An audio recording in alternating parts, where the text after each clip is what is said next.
अगर आप इग्नू के एमएससी जियो इन्फॉर्मेटिक्स प्रोग्राम के छात्र हैं और आपका प्रोजेक्ट या फिर डेजिटेशन कोर्स कोड MGYP 031 है, तो यह वीडियो आपके लिए बहुत ही इंपॉर्टेंट होने वाला है। इस वीडियो में मैं आपको MGYP 031 प्रोजेक्ट वर्क से जुड़ी पूरी जानकारी सरल भाषा में बताऊंगा। हम जानेंगे कि इस प्रोजेक्ट का उद्देश्य क्या है, सही प्रोजेक्ट टॉपिक कैसे चुनें, सिनॉप्सिस कैसे तैयार करें, सुपरवाइजर कैसे चुनें, प्रोजेक्ट रिपोर्ट का सही फॉर्मेट क्या होगा और सबमिशन के समय किन किन बातों का ध्यान रखना आवश्यक है। यदि आप चाहते हैं कि आपका प्रोजेक्ट इग्नू की गाइडलाइन के अनुसार तैयार हो और किसी भी प्रकार की गलती से बचा जा सके, तो इस वीडियो को अंत तक जरूर देखें। तो बिना किसी देरी के आइए शुरू करते हैं इग्नू एमएससी जियो इन्फॉर्मेटिक्स के MGYP 031 प्रोजेक्ट वर्क की पूरी जानकारी। अभी आप स्क्रीन पे Indira Gandhi national open university का MSc जियो इन्फॉर्मेटिक्स कोर्स के अंडर MGYP 031 डेजिटेशन या प्रोजेक्ट वर्क का हैंडबुक देख रहे हैं, यानी कि गाइडलाइन देख रहे हैं। ठीक है, ये गाइडलाइन आप अपने ब्राउजर से डाउनलोड कर सकते हैं और इसको अच्छे से पढ़ सकते हैं। तो आइए समझते हैं कि इम्पोर्टेंट फैक्टर्स क्या है जब आप प्रोजेक्ट MGYP 031 बनाओगे। ठीक है, आइए जानते हैं कि इस गाइडलाइन के अंदर किस किस चीज के बारे में हम जान सकते हैं। तो first, introduction, purpose, objectives of the project work, who can guide you, who can be your guide, okay, role of the supervisor, role of learners, preparation of research synopsis। तो ये पॉइंट हमारे लिए सबसे ज्यादा इंपॉर्टेंट है। Research preparation of research synopsis, उसके बाद synopsis submission and approval, उसके बाद रीसबमिशन इन केस अगर आपका सिनॉप्सिस रिजेक्ट हो जाता है तो आपको रीसबमिशन भी करना होता है। ठीक है, देन राइटिंग डेजर्टेशन, ये दूसरा सबसे इंपॉर्टेंट पार्ट है हमारे लिए। उसके बाद chapterisation of the project report, format of dissertation, submission of dissertation, evaluation of dissertation, re-evaluation of dissertation. In case if everything is not good in your dissertation submitted, your project might be re-evaluated by the evaluators. Okay, timeline of submission dissertation of project work, points to remember and references. ठीक है, इसके आगे references हैं। तो अब हम guideline पे चलते हैं। ये इंट्रोडक्शन हो गया, not important, you can read it. Okay, introduction, purpose, objectives you can skip. Who can guide you, ठीक है, तो सबसे पहले हम जानेंगे कि आपका गाइड कौन होगा। ठीक है, it is essential requirement that the learner will work under the supervision of supervisor on an academic counsellor duly approved by the programme team IGNOU New Delhi. ठीक है, तो सबसे पहले आपको गाइड से कांटेक्ट करना है। ठीक है, your first exercise of careful selection of a supervisor और an academic counsellor is a very crucial while selecting. You should keep in mind that she has the required expertise in the area of interest chosen by you for dissertation work. ठीक है, उसके बाद some faculty members with their specific experience are also available in IGNOU headquarters, ठीक है, New Delhi, who may consent to supervise you for your dissertation project work upon your request.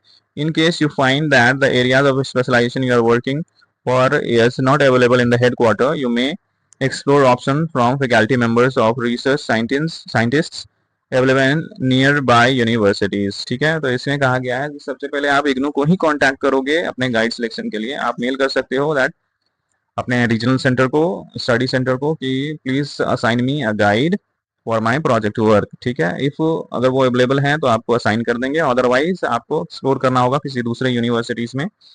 ठीक है, जहाँ पे आपके प्रोजेक्ट टॉपिक से related उनको experience हो प्लस क्वालिफिकेशन मैच करें। ठीक है, तब आप उनको ले सकते हो एज अ सुपरवाइजर।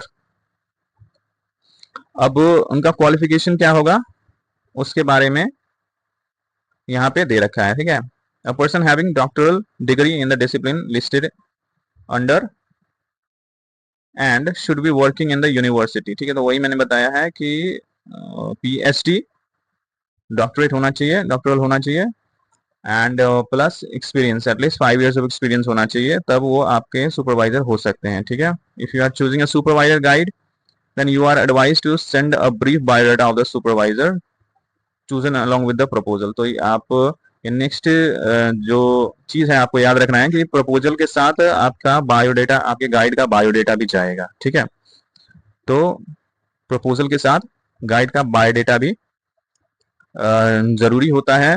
ठीक है, तो इन शॉर्ट में ये बताना चाहूंगा, पहले आप इग्नू पे ही कांटेक्ट करना। ठीक है, अपने गाइड सिलेक्शन के लिए कि आप मेरे प्रोजेक्ट के लिए मेरे को गाइड असाइन कर दो। ठीक है, आप मेल कर सकते हो।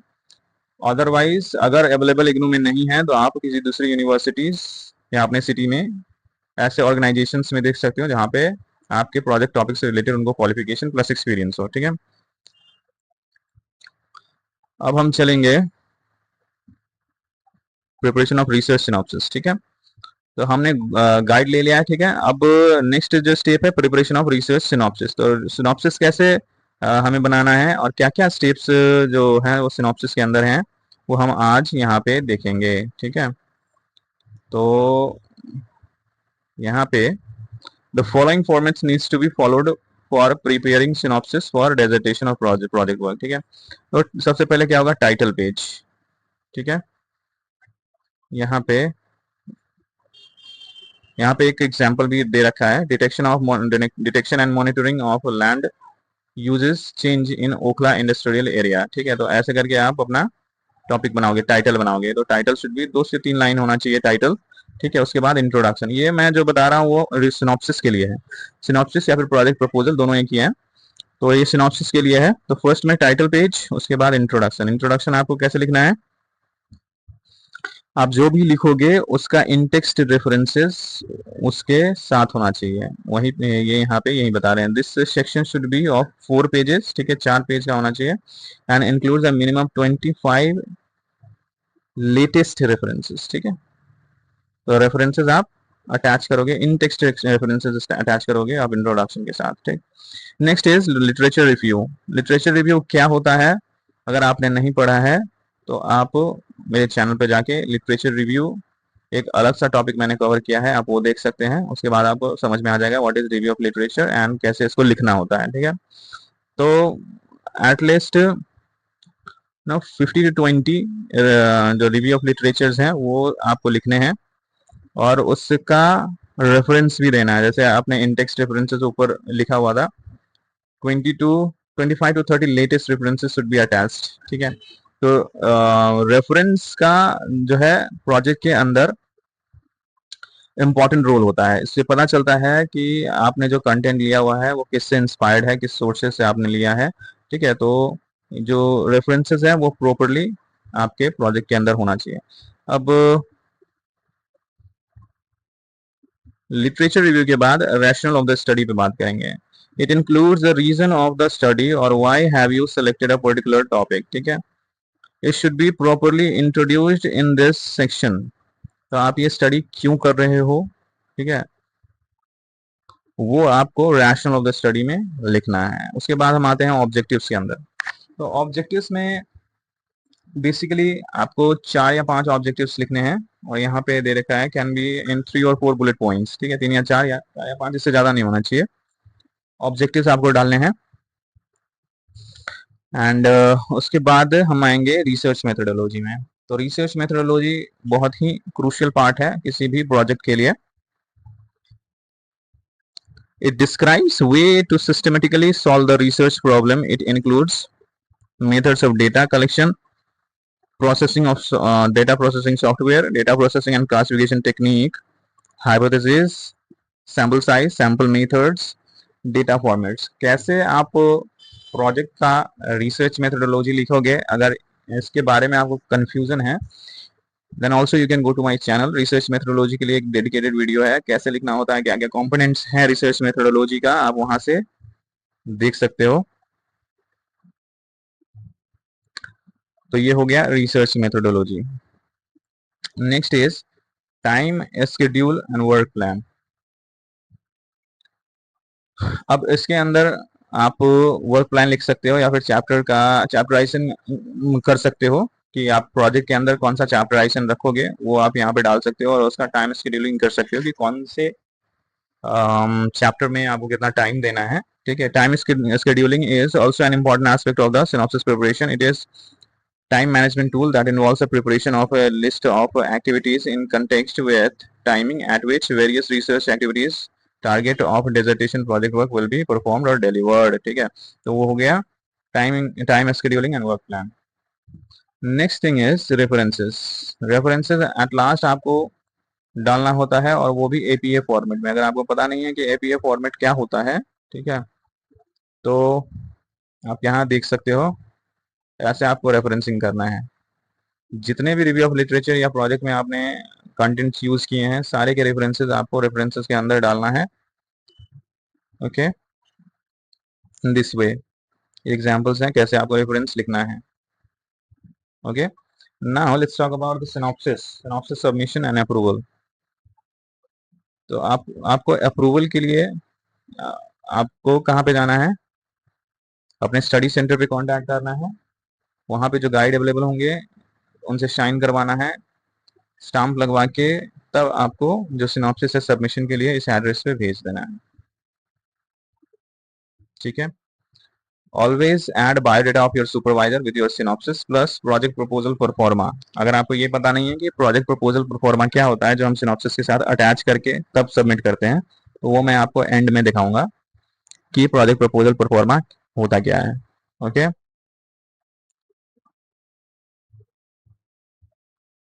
नाउ रीसबमिशन की हमें तब जरूरत पड़ती है जब रिजेक्ट हो जाए। अगर रिजेक्ट हो जाता है तो हम उसको जो भी करेक्शंस होगा या फिर टॉपिक चेंज अगर करने के लिए बोलेंगे जो सुपरवाइजर है इग्नू के, तो इन दैट केस आपको वो करेक्शन या टॉपिक चेंज करके रीसबमिट करना होता है प्रोजेक्ट प्रपोजल। ठीक है, राइटिंग डेजर्टेशन वर्क रिपोर्ट। ठीक है, तो ये लास्ट और फाइनल जो चीज है और इसी के लिए हम ये वीडियो बना रहे हैं। ठीक है, तो प्रोजेक्ट राइटिंग डेजर्टेशन और प्रोजेक्ट वर्क रिपोर्ट, इसके अंदर क्या क्या कंपोनेंट्स होंगे। तो टाइटल पेज मैंने बता दिया है, जो फर्स्ट पेज होगा वो टाइटल पेज होगा। एनेक्स्चर ए वो मैं अभी ये दिखाऊंगा कि टाइटल पेज कैसे बनाते हैं। उस टाइटल पेज के बाद copy of approved proforma for approval और dissertation work synopsis. Appendix one, उसको अपेंडिक्स वन करके जो अप्रूव्ड आपका परफॉर्मा है, proforma for approval of dissertation project, जो मैं परफॉर्मा अभी दिखाऊंगा। एक परफॉर्मा जो है वो अपने प्रपोजल के साथ लगाना होता है और जब वो अप्रूव हो जाता है तो उसी अप्रूव्ड पेज को हम यहाँ पे लगाएंगे। ठीक है, टाइटल पेज के बाद अप्रूव्ड पेज हो जाएगा। उसके बाद certificate of originality and completion, तो ये भी एनेक्स्चर बी एंड सी है जो कि मैं आपको नीचे दिखाऊंगा। उसके बाद एक्नॉलेजमेंट, आपको एक्नॉलेज करना है वन पेज में। ओके, देन आपको टेबल ऑफ कंटेंट बनाना है अपने प्रोजेक्ट का। टेबल ऑफ कंटेंट जिसमें क्या क्या चैप्टराइजेशन आप रखने वाले वो सारे आप बताओगे। उसके बाद अराउंड 200 टू 300 पेज में आपको बताना है, आपको लिखना है एब्स्ट्रैक्ट। देन जो फर्स्ट चैप्टर होगा वो होगा इंट्रोडक्शन। ठीक है, इंट्रोडक्शन के अंदर आप क्या क्या इंक्लूड करोगे, research problem, rational of the study, significance of the selected topic, hypothesis, objective, ये सारे इंट्रोडक्शन के अंदर आ जाएंगे। ठीक है, चैप्टर 2 में आप करोगे रिसर्च में sorry review of literature. Review of literature आपका ब्रीफ होना चाहिए, एटलीस्ट 20 to 25 पेज में आपका ये रिव्यू ऑफ लिटरेचर कवर होना चाहिए, क्योंकि ये डेजर्टेशन है। तो जो भी आप इसने स्टडीज किए हैं, प्रीवियस स्टडीज जो हो रखी हैं और उनके आपने जो स्टडी की है उनको ब्रीफली आपको रिव्यू ऑफ लिटरेचर में डालना है। उसके बाद रिसर्च डिजाइन एंड मेथोडोलॉजी। तो रिसर्च डिजाइन एंड मेथोडोलॉजी के अंदर क्या क्या आएगा, तो बेसिकली रिसर्च डिजाइन आ जाएगा, sample size, sample pattern, method of data collection, data sources, ठीक है, software and AI tools use for data processing, ये सारा रिसर्च डिजाइन और मेथोडोलॉजी के अंदर आ जाएगा। उसके बाद हम देखेंगे study area. It is generally chapter 4। तो स्टडी एरिया में हम क्या देखेंगे कि किस एरिया को हम स्टडी कर रहे हैं। Describe the geological, geographical and socio economical setting of the area. ठीक है, तो ये स्टडी हो गया। चैप्टर 5 में हम डालेंगे data collection analysis and interpretation. जो भी डेटा हमने कलेक्ट किया है उसको हम यहाँ पे इंटरप्रिटेट करेंगे और एनालाइज करेंगे in data collection and analysis interpretation chapter में। उसके बाद 6 चैप्टर है रिजल्ट एंड डिस्कशन। जो भी data collection analysis and interpret करने के बाद जो रिजल्ट्स आए हैं उसको हमको इसमें डिस्कस करना है चैप्टर 6 में। ठीक है, data collection analysis and interpretation के अंदर आप टेबल्स डाल सकते हो, ग्राफ्स डाल सकते हो, मैप्स डाल सकते हो, सब इसमें डालना है। उसके बाद रिजल्ट्स एंड डिस्कशन के अंदर उसको हमको एनालाइज करके जो रिजल्ट्स हमारे स्टडी ने दिए हैं उनको यहाँ पे एक्सप्लेन करना है रिजल्ट एंड डिस्कशन के अंदर। उसके बाद लास्ट जो चैप्टर होगा वो कंक्लूजन होगा। ठीक है, तो राइट लास्ट में आपको कंक्लूजन लिखना है। उसके बाद reference, reference have to be written in APA style and should be alphabetically listed. तो ये हो गया रेफरेंस का। ठीक है, रेफरेंस हमेशा एपीए फॉर्मेट में ही हम लिखेंगे। अब देखिए यहाँ पे देख सकते हैं आप chapterisation of project report and dissertation यहाँ पे रखा हुआ है और each chapter has to be 20 to 25 pages. तो आप ये देखो पहला ऐसे आपको चैप्टराइजेशन करना है। पहला title page, certificate, acknowledgement, table of content, abstract. ठीक है, यहाँ से चैप्टर स्टार्ट हो जाता है। चैप्टर 1 इंट्रोडक्शन, 2 में review of literature, 3 research design and methodology of data methods, 4 study area, 5th data collection analysis and interpretation, chapter 6 then results and discussion, chapter 7 conclusion, chapter 8 references, appendix in if any। तो इस तरीके से आपको अपना chapterisation डालना है और while submission of your project report सब कुछ फाइनल करके आपको इस एड्रेस पे अपना प्रोजेक्ट या डिसर्टेशन भेज देना है। ठीक है, तो फाइनली इन सारे प्रोसेस को आपको फॉलो करना है to submit your project report. मैंने आपको बताया था प्रोजेक्ट प्रपोजल परफॉर्मा जो प्रपोजल के साथ लगाना होता है वो यही है, परफॉर्मा। ठीक है, अपेंडिक्स 1 तो ये सिनॉप्सिस के साथ जाएगा plus biodata of the guide and plus your synopsis. ये 3 चीजें साथ में जाती हैं। और if your supervisor ask you have to add your ID card as well, photocopy of your ID card. उसके बाद ये अपेंडिक्स 2 है, ये सिनॉप्सिस इवैल्यूएशन के लिए होता है तो ये आपका काम नहीं है। Appendix 3 concern level of supervisor. अब हम सर्टिफिकेट के बारे में देखेंगे। सर्टिफिकेट का एक्नॉलेजमेंट फॉर सिनॉप्सिस सबमिशन, ये एक्नॉलेजमेंट सिनॉप्सिस है सबमिशन के लिए। इनकेस आपका सिनॉप्सिस रिजेक्ट हो जाता है तो रीसबमिशन के लिए आपको ये परफॉर्मा यूज करना है। ठीक है, सिनॉप्सिस के लिए। अब हम बात करते हैं कवर पेज। जो आपका प्रोजेक्ट होगा उसका कवर पेज कैसा होना चाहिए वो ये यहाँ पे दे रखा है। ठीक है, तो ऐसे कवर पेज हम डिजाइन करेंगे। यहाँ पे टाइटल लिखना है, यहाँ पे name of learner, enrolment number, ऐसे करके आपको वो पेज बना देना है।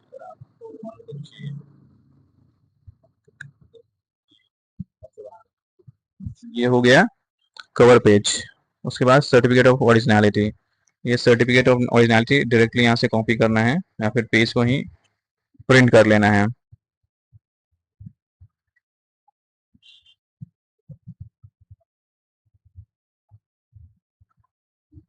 ठीक है, ये जो एनएसएस हैं वो आपके काम के नहीं है, वो स्टडी सेंटर्स यूज करते हैं। In this way I think I already have explained much things.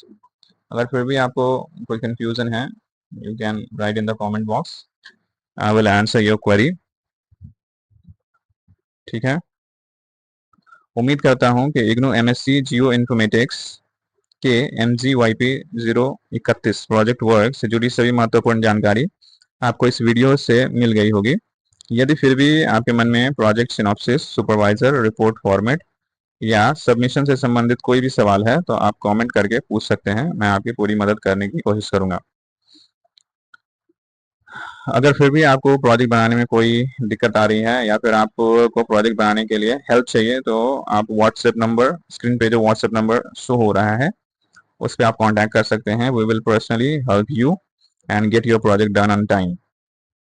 अगर यह वीडियो आपके लिए उपयोगी रहा हो तो इसे लाइक करें, अपने दोस्तों के साथ शेयर करें और ऐसे ही इग्नू से जुड़े सही और अपडेटेड जानकारी के लिए हमारे चैनल को सब्सक्राइब करना ना भूलें, साथ ही बेल आइकन भी दबा दें ताकि आने वाले हर नई वीडियो की सूचना आपको सबसे पहले मिल सके।